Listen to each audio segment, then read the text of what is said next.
looking at a funding gap with a possible non-school TIF. That might be something this council would consider.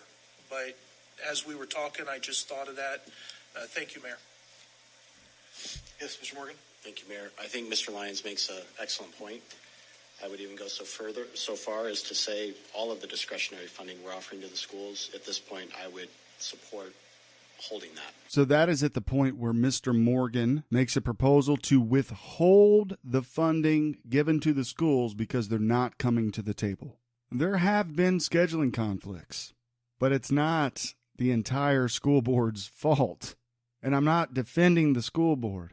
The city council has also declined certain dates as well. This is a 50-50 split on meeting down the middle. For the residents, the city of Huber Heights and the schools should most definitely be joining forces and meeting at least quarterly, 4 times a year at least. And it should be an ongoing scheduled meeting or meetings every year. The prosperity of the city of Huber Heights deserves that, needs that. But I find it really interesting how someone gets this upset and wants to withhold funding when they themselves have not attended the meetings that have already occurred. Maybe he can explain that to you. I don't know. Okay, and Mr. Morgan went on to say this. Mr. Morgan? Sorry, Mayor. I agree with Mr. Shaw's comments, but I want to be really clear for those who are listening. There are few things more important to this city's health than a great school district. Yes, true. So to the extent that we can help the schools be a great school district, I'm all in. Then get all in and show up at the meetings. Turning the funding back on, awesome. But when there isn't communication and we don't have a great school district, at least educationally, and I think all you need to do is look at a report card to figure that out. And don't give me the funding excuse, because there are media outlets that weight that as well. We're not even performing well based on our funding schedule. If they're not going to participate with us in that, then we've got higher priorities for the money that the city taxpayers give to the city that we're being held responsible for. So I agree with Mr. Shaw. I'm not arguing with him, but I want to make it abundantly clear. There's few things that could be more successful to development agendas and the quality of life in this city than a great school district. But they can either partner with us, or we can take that money and apply it to priorities that will be better used than spending it there when they won't even respond. Here's the mayor. Who hears that? And I think everybody needs to hear it. I can't disagree with anything that you just said. So the mayor, who's discussing this later on in the discussion, says, well, it's no secret I do work for the Huber Heights City Schools. He couldn't disagree with that. Had no disagreements with those comments. Okay, moving on. There was a council member who was a little more, in my opinion, level-headed and did show up to the 2 meetings that the school board and city council held previously. Let's hear that clip. I would prefer, personally, to provide adequate time for conversation and potential solutions rather than to withhold money right off the bat as my preference. I want to see the project move forward. I don't think one payment's going to change a lot. Well, I think if the number is $400,000, half of that payment in April, I think, and that's the reason for the urgency now, I think. If it's a $200,000 payment in April, that... I think annually it's actually about $200,000. I misspoke recalculating it. Okay. It was $4 million was the overall number over that time frame, which equates to about $200 a year. We're still talking about a $100,000 payment, and I think ultimately we may not withhold that payment. I mean, I think that maybe the idea is the payment be made, but we have some leverage to make sure we have leverage. Let's talk about that leverage. It's political games at its finest right here. You're witnessing it. It's Huber Heights politics. Did you think the political games was going to end when they got rid of one city council member?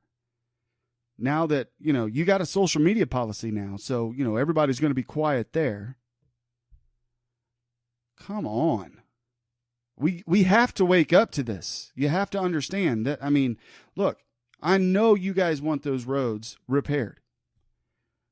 They're paying back a gas tax. What is gas tax meant for? and they're paying back the funds that they borrowed from the gas tax. What's it meant for? There have been in the past creative ways to find funding for different projects. Am I right? Yes, they've used creative financial maneuvering throughout all of the funds to fund other projects. But this project that was brought up, it's the school's fault. It's not our fault. It's never their fault, guys. It never is. It never is. It's always someone else. Now we have leverage. That's coming from the mayor, who's an employee, and we'll talk later about, at the end, he's like, yep, I can't write the letter. We're going to give that over to Mr. Vice Mayor Morgan. Okay. So, Mr. Shaw rebuts Mr. Otto's comment. Team Huber versus Team Huber. Here we go. My only disagreement, Mr. Otto, is we've been providing them conversation for over 6 months to get on board with this. We got a housing plan that's in order, and we got roads that need improved and sidewalks that need improved. We got businesses coming in. I mean, they got to get on board sooner rather than later. And I agree with every bit of what you just said. I just don't know that snatching that away before we can even offer that as a possibility to them, I think it would be premature in my opinion. I agree with Mr. Otto on that. It is premature to do what they're about to do. Very premature.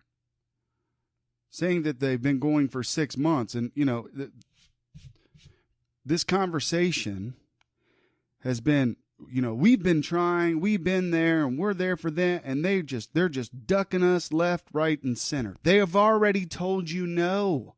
So now you have leverage to use to be told yes? That's a question. Unreal.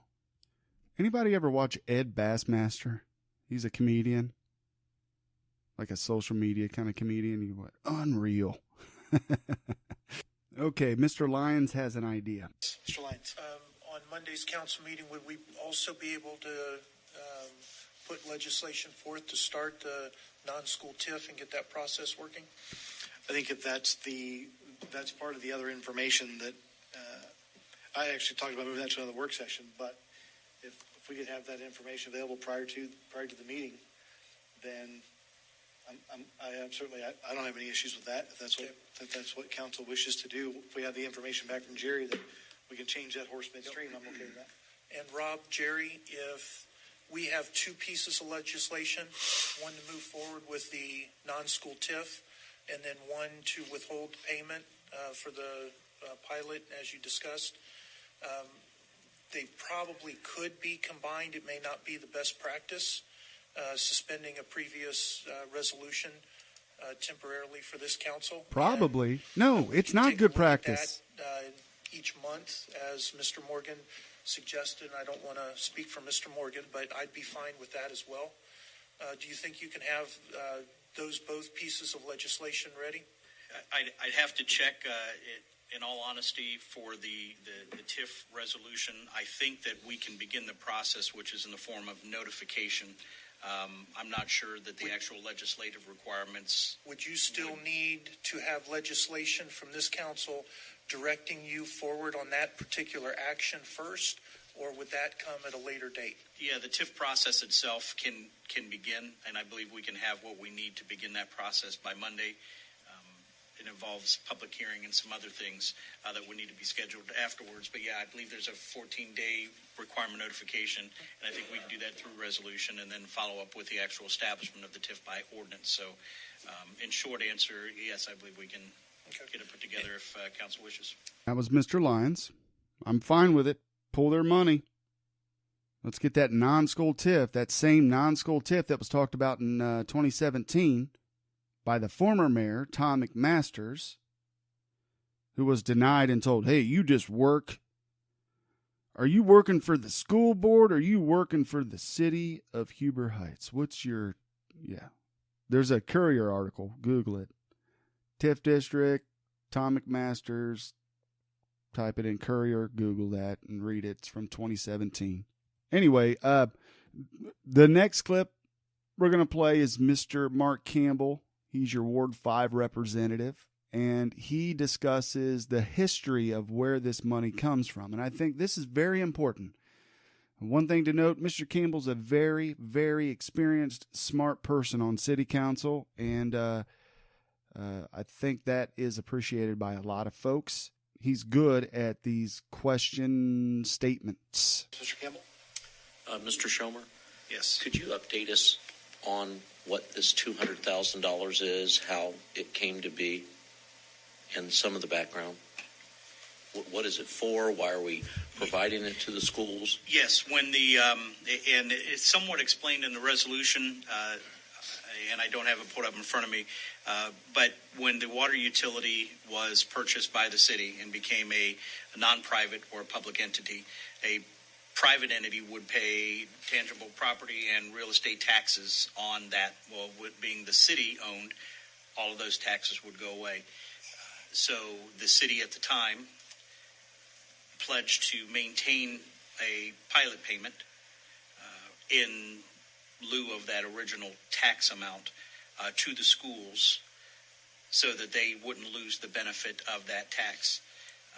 That was a cost to the city that they had no revenue for, that they took out of existing revenue. So in essence, could it be considered almost a double taxation, whatever, for that value of that property tax and that millage associated to the value of that entity.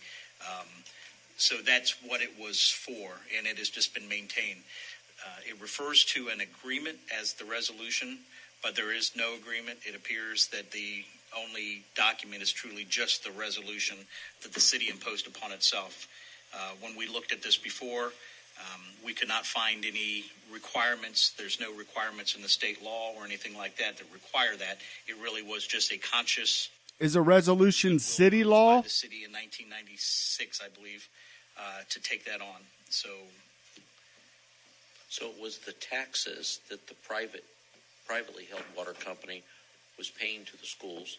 Yes. That once the water utility was owned by the city, we no longer were obligated to pay. Correct. So we were simply holding the schools harmless and providing them this income. Yes, and taking, and I don't have to speak on the city's behalf. If that were to occur today, that would be impactful because we have no dedicated revenue to take on that couple $100,000 a year expense. So that expense was taken on basically from the general fund. So we're just depleting general fund dollars to maintain that payment because there's no dedicated revenue for it. So we're not collecting tax or not collecting millage or anything on that value. We're just basically extracting it from what we already collect. And we've been paying this to the schools since '96. I believe it started in '97. Based on, and it's been about $200,000 a year. It's totaled almost $4.2 million. So if you average that out over the 20-year period, it's about $200,000 a year. Okay, thanks. Okay, so the conversation moves forward a little bit, and Mr. Otto has this to talk about. Yeah, Mr. Otto. And since we kind of realized that we were off on our number at $200,000 a year, then using the math that Mr. Campbell threw out earlier, that'd be roughly $2.5 million we could provide debt service on, and top that with the 1.6, we're talking about a $4 million potential project. Could we find out what could that $4 million do for us? Yeah, that would do Chambersburg Road. That would be full upgrades to Correct. Chambersburg. Okay. Correct. Is that about how that worked? About half and half? About $4 million for Chambersburg, $4 million for Fishburg? Is that about what that is? Yeah, they're about 800. Fishburg's about 800,000 more. Okay, I saw more landfill footage. Exactly. Yeah. Oh, and the bridges. Yeah. So actually, it's probably the bridges are $500,000 of that 800,000. Okay. So I've heard a couple different ideas on how to move forward with this from any kind of legislation for Monday night. So I think Mayor Gore, I would need to hear a majority of an objection to moving forward with placing a non-school TIF on the agenda for Monday, along with a resolution to withhold that April payment. Again, I think, as Mr. Lyons said, could be released later, assuming we don't get any information from legal counsel that is that that's a problem between now and the meeting?